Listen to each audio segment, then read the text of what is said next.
மனிதன் கரும்பு இனிப்பதை நம்புகிறான், மிளகாய் உரைப்பதை, உப்பு ஓர்ப்பதை, பாகற்காய் கசப்பதையும் நம்புகிறான். அதற்கு தனித்தனி சுவை எங்கிருந்து வருகிறது என்றால் மண்ணில் இருந்து என்கிறான். மண்ணில் சுவைகள் இருந்தும் அந்தந்த செடிகள் தங்கள் தன்மைகளுக்கேற்ப சுவைகளை எடுத்துக்கொள்கிறது. மறந்தும் பாகற்காய் இனித்ததில்லை, கரும்பு கசந்ததில்லை. டொமினிக் செய்த சிறு தவறு, வெள்ளரி கொடிகள் மட்டும் அவ்வப்போது கசப்பையும் எடுத்துக்கொள்ளும். இப்படி அதிசயங்கள் நடக்கிறதே, எப்படி அப்பா என்று மனிதனிடம் கேட்டால் இயற்கை என்று ரெடிமேடாக ஒரு பதிலை சொல்லிவிடுவான். அந்த இயற்கையை முடுக்கும் சக்தி என்ன என்று ஒரு இந்துவிடம் கேட்டால் எங்க அப்பன் ஞான பண்டிதன் தான் என்பான். கிறிஸ்துவன் எல்லாம் கர்த்தரின் கிருபை என்பான். முகமதியனோ அல்லாஹ் என்பான். கடவுளே இல்லை என்று கூறும் நாத்திகனோ வரட்டு வேதாந்தங்கள் பேசுவான். ஆனால் இப்படி ஒரு இயக்க சுழற்சி நடக்கிறதே, எப்படி என்று எவரும் சிந்திப்பதில்லை. அதேபோல் இது கோடை காலம் என்றால் சித்திரையில் தவறாமல் வெயில் கொளுத்துகிறது, தவறாமல் மார்கழியில் குளிர் வருகிறது, தவறாமல் மழை வருகிறது. என்றாவது ஒரு நாள் மார்கழியில் வெயிலும் சித்திரையிலும் பனியும் பெய்ததுண்டா? மேலே எவ்வளவு அற்புதமான ஒரு நிர்வாகம் நடக்கிறது.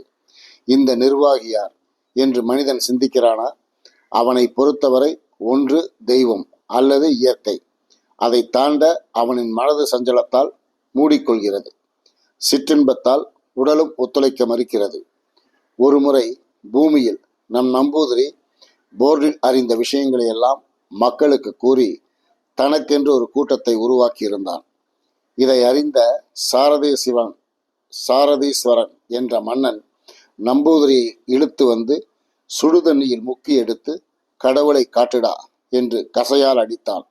நம்பூதிரியோ மேலே பார்த்து, ஏய் வில்லவராயா, கைவிட்டு விட்டாயே என்று அலற, மன்னனோ வில்லவராயனா, அவனையும் கொண்டு வாங்கடா என்றான். இன்று இரவு 2ஆம் ஜாமத்திற்குள் கடவுள், அதுதான் பிதா, அவரை காட்டு, இல்லையேல் எண்ணெய் கொப்பரையில் மூழ்க வைத்து பொறித்து விடுவேன் என்று சொல்ல குய்யோ முய்யோ என்று கத்தினான். அப்போது அவனுக்கு செய்தி அறிவித்துக் கொண்டிருப்பவர் ஸ்ரீ ஹனுமன். அப்போது கைவிட்டதால் தான் ஹனுமனுக்கு குரங்கு முகம் போட்டான் நம்பூதிரி. அன்றிலிருந்து ஹனுமன் என்றால் பூமியில் குரங்கு முகம் ஆயிற்று. விடிந்தது. எண்ணெய் ஐட்டங்கள் முடிவிற்கு வந்தான் நம்பூதிரி. கடலுக்கு வாருங்கள், காட்டுகிறேன் என்க மன்னர் படைத்தளபதிகள் புடைசூழ நம்பூதிரியை கடலுக்கு அழைத்துச் சென்றனர்.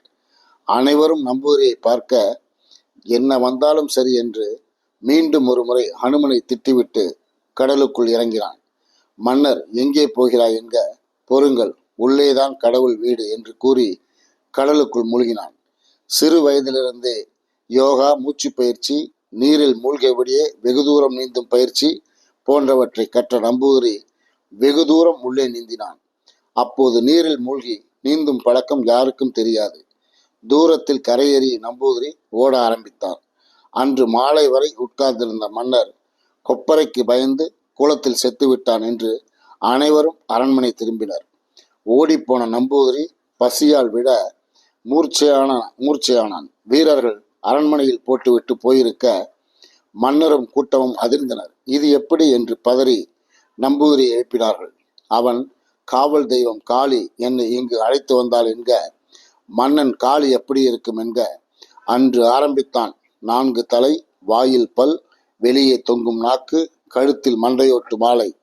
இப்படி ஒவ்வொரு காலகட்டத்திலும் ஒவ்வொரு முக்கியமான சூழ்நிலைகளில் உருவாக்கப்பட்டவர்கள்தான் தெய்வங்கள்.